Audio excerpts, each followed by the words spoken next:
Have you ever wondered what went on inside the mind of WWE wrestlers who are perched on top of the turnbuckle as they gear up to pull off a death-defying jump?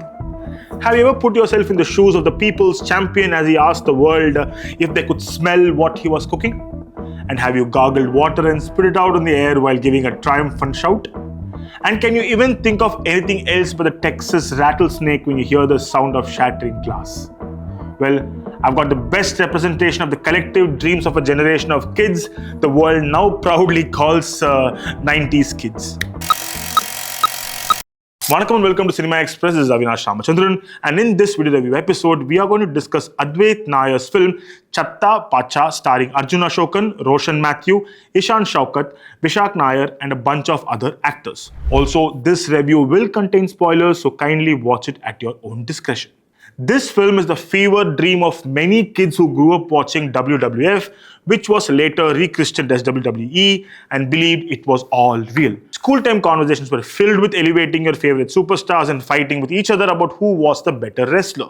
Of course, as we grew up, we come to terms with the fact that it is all an entertaining act, which definitely involves wrestling acumen, intense physical fitness, immense acting abilities, and well-structured stunt choreography. But we still watched it because of the sheer entertainment and the writing that went behind various storylines. There have been films like Fighting with Family, which trace the career of wrestler Paige, and wrestlers like Dwayne "The Rock" Johnson, John Cena becoming household names thanks to their career in cinema. But Chatha Pacha goes one step further to build a story about fighting with family in the literal sense, as a put-together family and a ragtag group of rowdies come together to start a fight club, which has one rule: you definitely talk about this fight club. In fact, this film is less of a movie and more of a vibe. It is the vibe of watching the lackadaisical nature of the Mattanjeri people who won't think twice before dropping everything to run and watch two people fighting for no rhyme or reason. It is in this world that brothers Savio and Little decide to give both rhyme and reason to these fights. They decide to start a costume wrestling showcase that features wrestlers with names like Nitro Kili, Loco Lobo, Bhasma Suran, Django Sultan, and the like. Of course, this DIY wrestling ring and the kind of ambience these fights have might remind us of the Lucha Libre wrestling. Even here, the backstory for the wrestling fascination among these kids isn't just WWF or WWE, but a circus, a carnival featuring bouts between the world's strongest men, etc.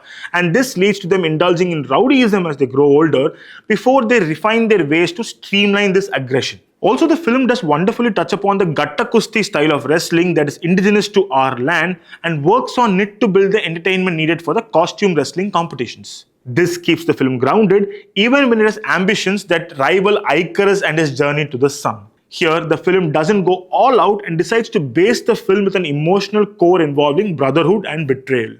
Unfortunately, these are some of the weaker portions of the film because the emotions don't come through. Despite strong performances from every actor in the film, the sentimentality of the film doesn't transcend. There is a bond between brothers, between a father and a father figure and a child, one more fractured bond between another father and another child, and a whole lot of conversations and conspiracies to live up to the idea of legacies, and yet almost none of them are effective enough because it's almost like the makers wanted to just add these fillers between the WWE style matches. That is the life and soul of the film. And each of these sequences is wonderfully choreographed, and the emotions that run through these scenes are the most authentic of the film. Every suplex, every 5-star frog splash, every 619, every RKO, every stunner, every chokeslam, every single move comes from a place of inspired craziness that is often not seen in our films. The conviction comes through in every scene and is creatively staged and executed by every department in the film. The songs by Shankar Ehsaan Loy lays bare the theme of the film,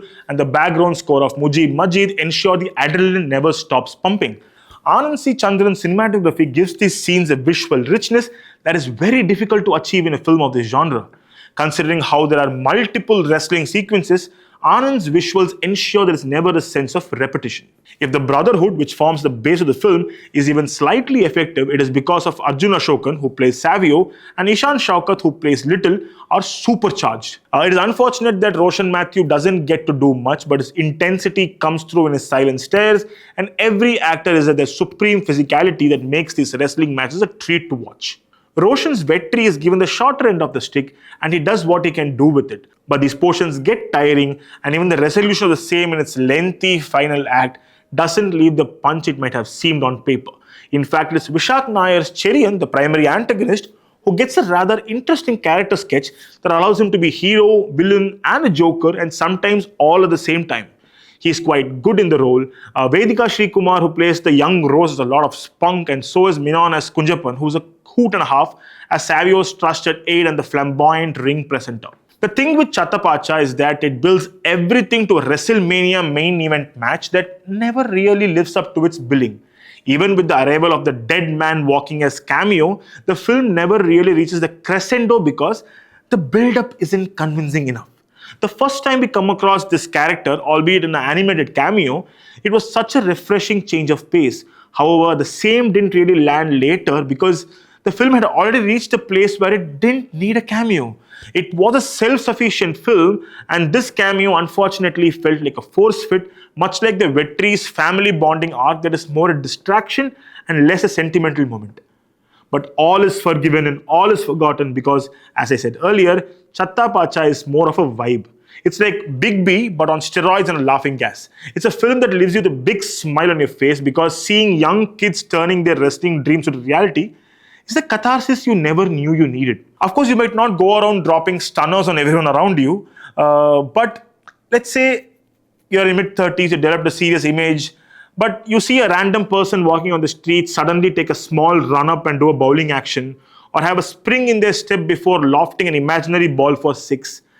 Chatha Pacha is the equivalent of a similar person flipping dosa in the kitchen, suddenly holding the dosa turner in the hand and acting as if it is a mic and saying some wrestling catchphrase, or holding a pillow and randomly giving it a German suplex, or simply seeing someone you hate standing in front of you and thinking in your head, how would it be if you can give them a sweet chin music or spear them to the floor?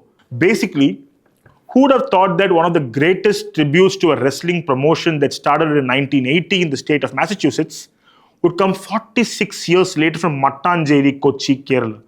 But that's the beauty of cinema, the beauty of dreams, the beauty of ambitions, and the beauty of a team that understands what it means to put oneself inside the squared circle for the world to see, and how Malayalam cinema's streak of trying to pull off something audacious is still going on strong. That's it from this video review episode. Do like, share, and subscribe to Cinema Express, and do let us know what you thought of the film and this review. Until we meet in the next episode, this is your friendly neighborhood critic, Avinash Ramachandran, signing off. Tata!